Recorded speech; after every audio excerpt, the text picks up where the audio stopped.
নমস্কার, দেখছেন কৃষ্ণপ্রেম। আপনাদের সঙ্গে আমি অভিজিৎ।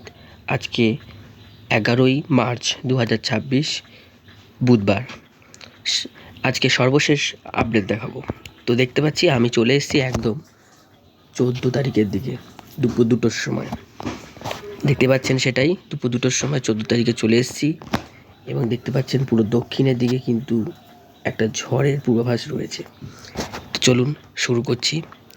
তো এই যে ঝড়টা দেখতে পাচ্ছেন, কোথা থেকে কোথা অবধি হচ্ছে দেখতে পাচ্ছেন। তো আমি একটুখানি জুম করে দেখাচ্ছি। তো চলুন জুমের দিকে আমি যাচ্ছি, জুম করছি। তো দেখুন, উড়িষ্যার বালেশ্বরে সম্ভাবনা রয়েছে কবে 14 তারিখ দুপুর 2টোর সময়। এবারে আমি দেখছি আর কোথায় কোথায় রয়েছে। দেখতে পাচ্ছেন বালাসরে রয়েছে, একটু আধটু কলকাতাতে রয়েছে, বাংলাদেশের খুলনাতে রয়েছে, বরিশালে রয়েছে এবং শিমুলিয়াতে রয়েছে। তো দেখতে পাচ্ছেন যে ঝড়ের পূর্বাভাস 14 তারিখ থেকে শুরু হচ্ছে। 15 তারিখের দিকে আমি যাব। তো চলুন 15 তারিখের দিকে যাচ্ছি। দেখুন 15 তারিখে কিন্তু ঝড় রয়েছে। 15 তারিখে ঝড় রয়েছে কটা থেকে? 12টা থেকে। রবিবার 15 তারিখ 12টা থেকে রয়েছে, দেখতে পাচ্ছেন সেটাই। এবং আমি যদি একটু আগাই, দেখতে পাচ্ছেন ঝড়টা কিন্তু পশ্চিমের দিকে হবে, পুরুলিয়ার দিকেও হচ্ছে, জামশেদপুরের দিকে হচ্ছে, রাঞ্চিতে হচ্ছে, কলকাতাতে হচ্ছে। তো এই ঝড়টা থাকবে কবে? থাকবে 15 তারিখে, একদম 15 তারিখ দুপুর 2টোর সময় দেখতে পাচ্ছেন সেটাই। তো চলুন আমি আরও এগোবো। আচ্ছা, 15 তারিখে আমি যদি যাই, একটুখানি নজর রাখি। তো আমি যদি একটু নজর রাখি, দেখতে পাচ্ছেন যে বাংলাদেশের ফরিদপুরে কিন্তু একটা ঝোড়ো হাওয়ার পূর্বাভাস রয়েছে, ভয়াবহ ঝোড়ো হাওয়ার পূর্বাভাস রয়েছে 15 তারিখ রাত্রির 8টার সময়। তো দেখতে পাচ্ছেন ফরিদপুরে, আমি একটুখানি গাছটিটা মেপে দেখাচ্ছি। দেখতে পাচ্ছেন প্রায় 70 কিলোমিটার পার আওয়ার বিশাল হাওয়া থাকবে। 70 কিলোমিটার পার আওয়ার থাকছে, এখানে 66 দেখাচ্ছে কিন্তু 70 কিলোমিটার হবে পার আওয়ার। তো আমি এবার একটু 16 তারিখের দিকে যাব। 16 তারিখ দেখুন, 16 তারিখেও ঝড়ের পূর্বাভাস রয়েছে। দেখতে পাচ্ছেন সেই ছবি, যে বাংলাদেশের রাজশাহী থেকে শুরু করে বাঁকুড়া দিকে হবে এবং বীরভূমের দিকেও কিন্তু ঝড়ের পূর্বাভাস রয়েছে। দেখতে পাচ্ছেন যে উত্তর দিকে, মানে আমাদের পশ্চিমের উত্তর দিকে কিন্তু ঝড়ের পূর্বাভাস রয়েছে। 17 তারিখের দিকে আমি যাব, 17 তারিখে। আচ্ছা, তার আগে বলে রাখি 16 তারিখেও কিন্তু বাংলাদেশেও রয়েছে। 17 তারিখে দেখতে পাচ্ছেন বাংলাদেশের দিকেও কিন্তু সম্ভাবনা রয়েছে। এই যে 17 তারিখে দেখুন, বাংলাদেশের মধ্যে রয়েছে সম্ভাবনা। তো মধ্য বাংলাদেশের দিকেই বেশিরভাগই ঝড়ের সম্ভাবনাটা বেশি। তো চলুন এবার আমি একটু আগাই। তো আমি এবার এগোচ্ছি, দেখতে থাকুন।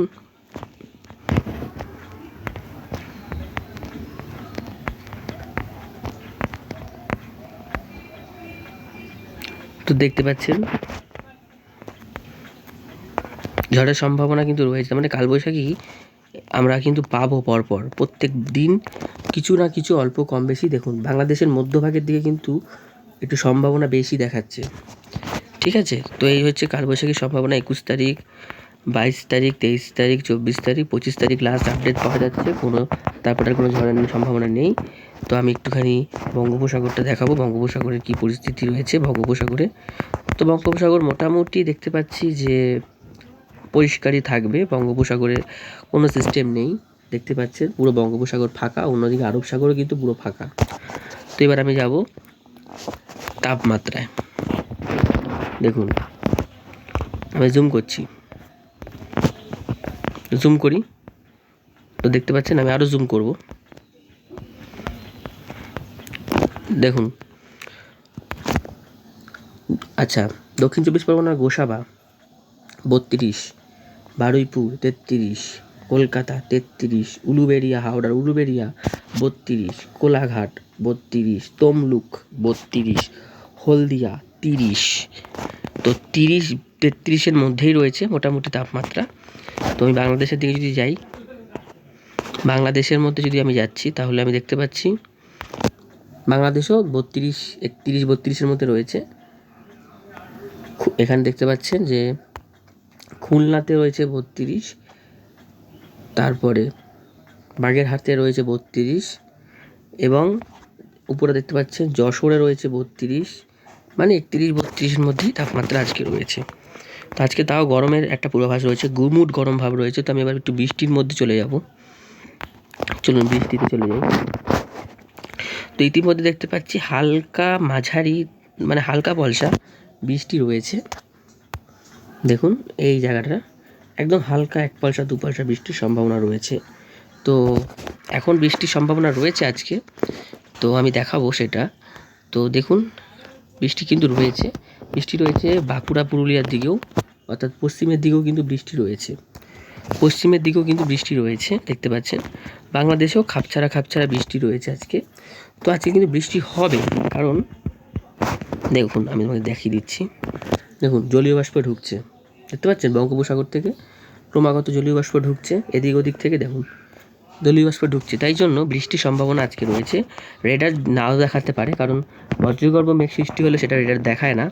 তো আমি তার জন্য উপগ্রহ চিত্রে এখন দেখব যে উপগ্রহ চিত্র কি বলছে। উপগ্রহ চিত্রে চলে যাই। তো দেখুন মোটামুটি উপগ্রহ চিত্র কিন্তু বলছে আকাশ পরিষ্কার, পুরোটাই আকাশ পরিষ্কার। পরিষ্কার কোথায়? পুরো বাংলাদেশ সহ পশ্চিমবঙ্গ পুরো পরিষ্কার। কিন্তু এটি যদি ফলো করেন পুরো পরিষ্কার কি না, পুরো পরিষ্কার নয়। কেন পুরো পরিষ্কার নয় আমি দেখাচ্ছি। এই দেখুন এখানে বজ্রগর্ভ মেঘ সৃষ্টি হচ্ছে, দেখতে পাচ্ছেন? এই মেঘটা ক্রমাগত বড় হবে, বজ্রগর্ভ মেঘ সৃষ্টি করবে, এবং ক্রমশ এটি ধীরে ধীরে এভাবে নিচের দিকে নেমে আসবে। এবার যদি বলেন যে কেন সাইডে তো মেঘটার সৃষ্টি হয়েছে, মেঘটা তো সোজাও যেতে পারে। সোজা যাবে না, কারণ হাওয়ার গতি কেমন আছে? হাওয়ার গতি রয়েছে এইভাবে নিচের দিকে, তাই মেঘটা ক্রমশ নিচের দিকে নামবে। তো আমরা দেখা যাক, আমি যদি এরকম বজ্রগর্ভ মেঘ সৃষ্টি হয় আমি আজকে সন্ধ্যের সময় একটা শর্ট ভিডিওর মাধ্যমে জানিয়ে দেবো, ঠিক আছে? শর্ট ভিডিওর মাধ্যমে আমি জানিয়ে দেবো। এবার আমি বঙ্গোপসাগর দেখব, বঙ্গোপসাগরে কোনো মেঘ আছে নাকি। দেখুন বঙ্গোপসাগরে কিন্তু পুরো ফাঁকা, মেঘ রয়েছে। দেখুন কোথায় রয়েছে? একদম আন্দামান নিকোবর দ্বীপপুঞ্জের আইল্যান্ডের ওখানে মেঘ রয়েছে। আমি একটু জুম করি, দেখুন আন্দামান নিকোবর দ্বীপপুঞ্জের উপরে মেঘ রয়েছে। তো এখানে 12 মাসই বৃষ্টি হতে থাকে, এটা একটা বৃষ্টি প্রবণ এলাকা। তো এখানে মেঘ রয়েছে, বাদবাকি কিন্তু কোনো জায়গায় কোনো মেঘ নেই। আরব সাগরও কিন্তু পুরো দমে পরিষ্কার, পুরো পরিষ্কার আরব সাগর। অন্যদিকে দেখতে পাচ্ছেন পুরো ভারতবর্ষ পরিষ্কার রয়েছে, পুরো ইন্ডিয়া পরিষ্কার রয়েছে। মুম্বাই থেকে শুরু করে গুজরাট থেকে শুরু করে পুরো এরিয়া কিন্তু পরিষ্কার রয়েছে। অন্যদিকে আমি যদি একটু ফলো করি, দেখুন কাশ্মীরের দিকে, জম্মু কাশ্মীরের দিকে পশ্চিমী ঝঞ্ঝা রয়েছে, এখানে তুষারপাতের সম্ভাবনা প্রচুর, দেখতে পাচ্ছেন? পুরো মেঘ, এটা কিন্তু মেঘ নয়, এটা কিন্তু বরফ, ঠিক আছে? এটা কিন্তু মেঘ নয়, বরফ, তুষারপাতের বরফ, এগুলো তুষারপাত হচ্ছে। তো দেখতে পাচ্ছেন দার্জিলিংয়ে, কাশ্মীরে পুরো তুষারপাতে ঢেকে গেছে। তো এখানে এখনও তুষারপাত হবে। এবং আমি যদি আমাদের উত্তরবঙ্গকে নজর রাখি, দেখুন উত্তরবঙ্গের দিকেও কিন্তু পশ্চিমী ঝঞ্ঝার কারণে তুষারপাত হচ্ছে। কিন্তু আমাদের পশ্চিমবঙ্গে দেখতে পাচ্ছি, একটু জুম করি, দেখুন এখানে মেঘের আনাগোনা রয়েছে, এ দেখুন। এবার আমি যদি এটাকে পজ করি, পজ করলে দেখুন এটাকে মেঘটা নড়বে, দেখুন দেখুন মেঘটা নড়বে। সরি একটু নেটের প্রবলেম হচ্ছে, বাট মেঘটা নড়বে, দেখুন আমি দেখাচ্ছি, দেখুন দেখুন মেঘটা নড়বে, দেখতে পাচ্ছেন মেঘটা নড়ছে। এটার দিকে একটু ফলো করুন, এটার দিকে একটু ফলো করুন, দেখুন নড়বে, দেখছেন নড়ছে। তো মেঘটা বাড়ছে, এবং এখান থেকেই কিন্তু বজ্রগর্ভ মেঘ সৃষ্টি হতে পারে, এবং বৃষ্টির পূর্বাভাস রয়েছে। তো এই ছিল আজকের আবহাওয়ার খবর, ঝড়ের পূর্বাভাসও দেখে দিলাম। দেখি মেঘমালা কি বলছে, মেঘমালা কি বলছে দেখি। তো মেঘমালাটা আমি একটু দেখে নিচ্ছি। মেঘমালা দেখুন, মেঘমালা কি বলছে। তীব্রতা গরমের কোথায় বেশি রয়েছে, দেখুন এইটুক জায়গার মধ্যে তীব্রতা রয়েছে, তীব্রতা রয়েছে পুরো ভারত জুড়ে, দেখুন পুরো ভারত জুড়ে তীব্রতা রয়েছে। অন্যদিকে নিচু মেঘ রয়েছে, যেরকম দেখালাম যে এই যে কাশ্মীরের দিকে বরফের আনাগোনা রয়েছে, পুরো কাশ্মীর জুড়ে বরফের আনাগোনা রয়েছে, দেখতে পাচ্ছ তো সবাই যে এই যে বরফে আনাগোনা রয়েছে। তো এই ছিল আবহাওয়ার পূর্বাভাস। তো দুটো অ্যাক্টিভ শক্তি রয়েছে, সাইক্লোন সিস্টেম রয়েছে দুটো, একটার নাম দেখতে পাচ্ছেন নুরি। দুটো শক্তিশালী মানে সিস্টেম রয়েছে সাগরের মধ্যে, একটার নাম দেখতে পাচ্ছেন নুরি, আর একটার নাম দেখতে পাচ্ছেন 26X। 26X, এই 26S কোথায় রয়েছে? আমরা যদি এটাকে ক্লিক করি নুরিতে দেখতে যদি ক্লিক করি তো নুরিতে দেখতে পাচ্ছেন, এই দেখুন নুরি, এই যে নুরি দেখুন, নুরি এটা হচ্ছে সাইক্লোন হবে, সৃষ্টি হবে, তাই জন্য এর নাম দেওয়া হয়েছে নুরি। ঠিক আছে, হ্যারিকেন নুরি। আর একটা অ্যাক্টিভ প্ল্যান রয়েছে, দুটো বললাম, 26X দেখুন 26X, আমি যদি একটু লক্ষ্য করেন দেখুন এখানে সৃষ্টি হচ্ছে 26X, ক্রমশ শক্তিশালী হবে এবং এটি অন্য দিকে যাবে, এটা অন্য দেশে হবে ঝড়টা, তাই এর উপরে আমরা কোনো নজর দিচ্ছি না, বাট এইটুকুই কিন্তু বলতে পারি যে এটা অন্য দিকে যাবে। তো দুটো প্ল্যান মানে দুটো সিস্টেমে, বিশ্বের মধ্যে দুটো সিস্টেম রয়েছে দেখতে পাচ্ছি, এই দুটো সিস্টেম কোনো এক জায়গায় ল্যান্ডফল করবে। তো এই ছিল আজকের আবহাওয়ার খবর, কেমন লাগলো জানাবেন, ভালো লাগলে লাইক সাবস্ক্রাইব সব কিছু করবেন। তো ভালো থাকবেন, টাটা।